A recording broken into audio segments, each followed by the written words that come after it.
ఉత్తరప్రదేశ్ ప్రయాగ్రాజ్లో జరుగుతున్న మహాకుంభమేళా వైభవంగా సాగుతోంది.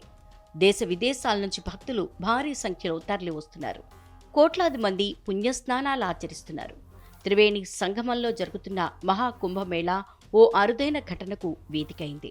దాదాపు 27 ఏళ్ల కిందట తప్పిపోయిన వ్యక్తిని కుటుంబం తిరిగి కలుసుకుంది.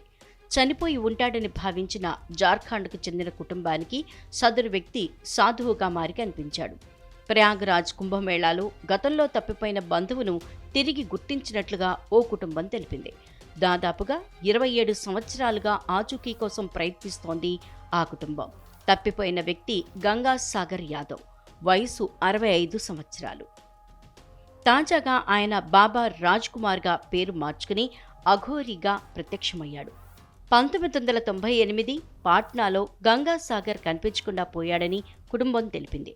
అప్పట్నుంచి ఆయన భార్య ధన్వాదేవి ఒంటరిగా 2 పిల్లలు కమలేష్, విమలేష్ను పెంచి పెద్ద చేసింది. గంగాసాగర్ తమ్ముడు మురళీ యాదవ్ ఏం చెప్పారంటే, తాము మళ్లీ గంగాసాగర్ను చూస్తామనే ఆశను కోల్పోయామని, కానీ కుంభమేళాకొచ్చిన తమ బంధువులు కొందరు గంగాసాగర్లా కనిపించే వ్యక్తి ఫోటో తీసి పంపారన్నారు. ఆ తర్వాత తనతో పాటు ధన్వాదేవి 2 కొడుకులు కలిసి కుంభమేళాకొచ్చినట్లు తెలిపారు. కుంభమేళాకొచ్చిన సమయంలో గంగాసాగర్ని కలిశారు. అయితే గంగాసాగర్ యాదవ్ పాత ఐడెంటిటీని అంగీకరించేందుకు నిరాకరించారు. తన పేరు బాబా రాజ్ కుమార్ అని వారణాసికి చెందిన సాధువుగా చెప్పుకున్నారు. ఆ కుటుంబం వాదనల్ని ఖండించారు. అయితే బాబా రాజ్ కుమార్ పూర్తిగా గంగాసాగర్ యాదవ్ను పోలి ఉండటంతో కుటుంబం వాదనల్ని బలపరిచాయి. అతని నుదుటిపై, మోకాలిపై ఉన్న గాయం గుర్తులు గంగాసాగర్ యాదవ్లానే ఉన్నాయి.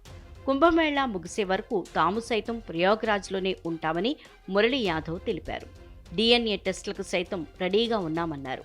టెస్టుల్లో నెగిటివ్గా వస్తే బాబా రాజ్ కుమార్కు క్షమాపణలు చెప్తామన్నారు. కుటుంబంలోని పలువురు వ్యక్తులు జార్ఖండ్కు తిరిగి చేరుకోగా మరికొందరు ఆయన కోసం ప్రయాగ్రాజ్లోనే ఉన్నారు. ప్రస్తుతం వారంతా సాధువుగా మారిన బాబా రాజ్ కుమార్ను నిశితంగా పరిశీలిస్తున్నారు.